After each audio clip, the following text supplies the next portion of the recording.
Wolves once inhabited most of the United States, and at Alveus, we love wolves deeply, and we know that they play a critical role in maintaining healthy ecosystems. Despite their importance, wolves have been pushed to the brink of extinction by humans. Hunting, trapping, and reduced policy protections have made survival of red wolves and gray wolves a big challenge. As of February 2025, there are only 16 red wolves found in the wild, which are in North Carolina. So we traveled all the way from Austin, Texas to the Wolf Conservation Center in South Salem, New York to find out why wolf populations are low and what conservationists are doing to help raise the population of this crucial species. Wolves are a keystone species, so they impact every level of the ecosystem. They're really kind of a regulating force. If you don't know what a keystone species is, if you picture kind of an old stone arch in a building, as it kind of curves towards the top, there's this keystone, and that really kind of holds all the other stones in place. And if you were to remove that stone, everything else tumbles to the ground. And that's what we see happens when keystone species are removed from the ecosystem. Often they're large carnivores like wolves, sometimes it's a mouse or an invertebrate, but really it's about their impact. So wolves, have an incredibly important role in the ecosystem. They maintain a lot of herbivore populations, they keep things in balance, they keep things in equilibrium, and they are really critical in making sure that the environment functions as it should. So the Wolf Conservation Center is a nonprofit environmental organization. We focus on creating a world where wolves thrive. We want to really spread the word that wolves need a lot of protection and help, and we want to get them out in the wild. That's really where they belong. So we have kind of a four-prong approach. We focus on education, advocacy, research, and recovery. So we have lots of people here on site. We do lots of virtual programs. We have a pretty big online presence. So yeah, we're just trying to reach people globally and inspire people to care about wolves, whether or not they literally live in a place where there are wild wolves around. We were founded in 1999. Our founder, this was her house.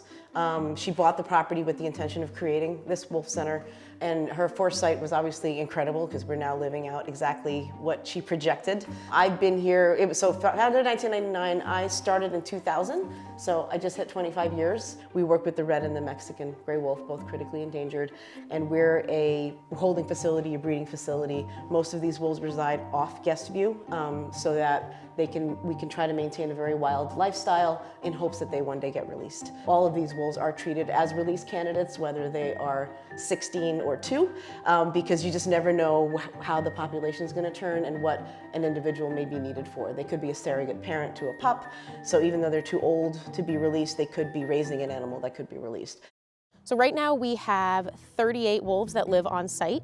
We have 3 ambassador wolves, we have 18 Mexican gray wolves, and we have 17 red wolves. The greatest risk to wolves in the wild is people. Whether it's hunting pressure, habitat loss, it is really people that have the largest impact on wolf populations in the wild. But on the flip side of that, people are kind of the wolf's only hope. Conservation can sometimes feel sort of hopeless because there are these really daunting problems and there's a lot of conflicting ideas for how to protect species, how to manage them, how to coexist. Really, conservation relies on hope and it relies on action. And so that's what we try to instill in people here is this sense of hope, this sense that we can each do something as individuals. We all have a voice, and that is really the takeaway we want people to have is use your voice, be an advocate for wolves. All right, so at this point I want to go ahead and give our wolves some snacks. They're very food motivated, as am I, so I get it. But what we've got today is some raw chicken for them,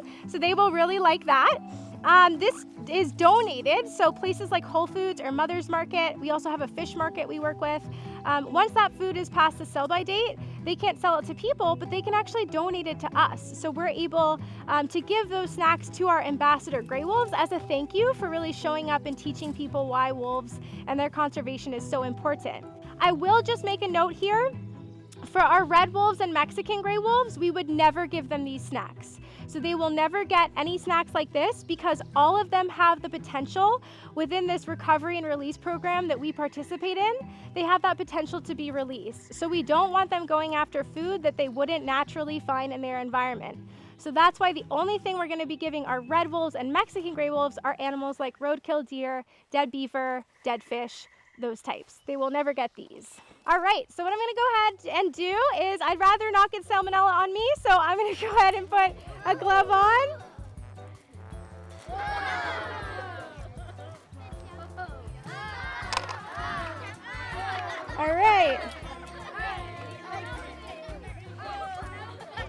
So here we go. We got it right here.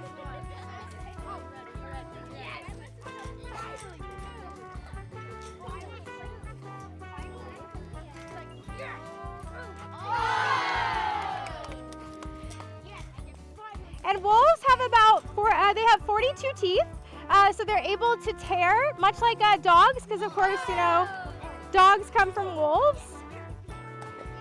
But as you can see, as I throw it out here, they're basically just swallowing it as soon as they catch it.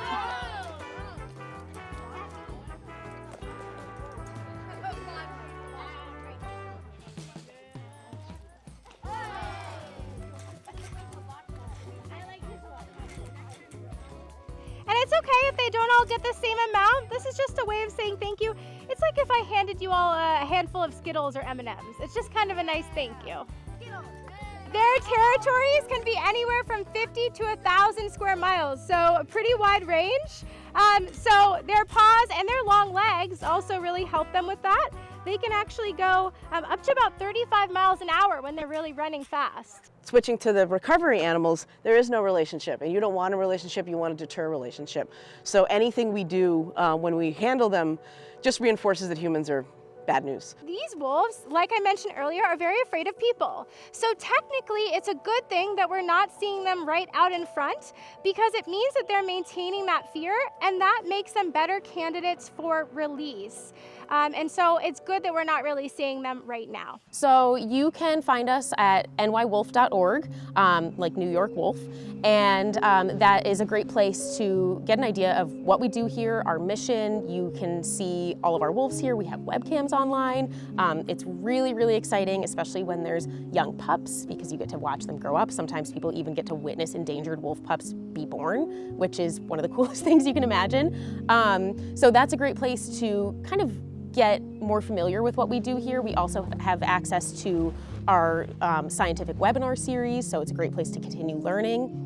And then social media. So we are on pretty much every major or every social media channel, and we post really frequently. And again, it's a great way to reach a global audience. It's a great way to get information and continue learning, but also just see cute, fun animals and really start to understand that, you know, animals are not a monolith, and you know, they have personalities. You get to see really fun interactions between them. It's a really great insight into their lives and their activity. So I always recommend checking out all of those pages. And then, you know, as individuals, using your voice. That is really the biggest thing that we can do for wolves. A lot of people, you know, wolves are really polarizing, and a lot of people love them or hate them, and if they hate them, they want to eliminate them or maybe never ever think about them. If they love them, sometimes that means they want them as pets. The best way to support them is to advocate for them. Use your voice. Not have them in your home, but really support conservation organizations. Work to make this place, the world, a better place for wolves. Make it so that wolves can thrive in the wild where they belong, and hopefully do so for a very long time. If you guys are enjoying this series, let us know. Make sure you like and subscribe and leave a comment. Tell us what you think. Make sure you find Wolf Conservation Center everywhere. All of their links are in the description below. It is so important now more than ever to conserve our natural world, and it starts with all of us. Thank you guys for watching.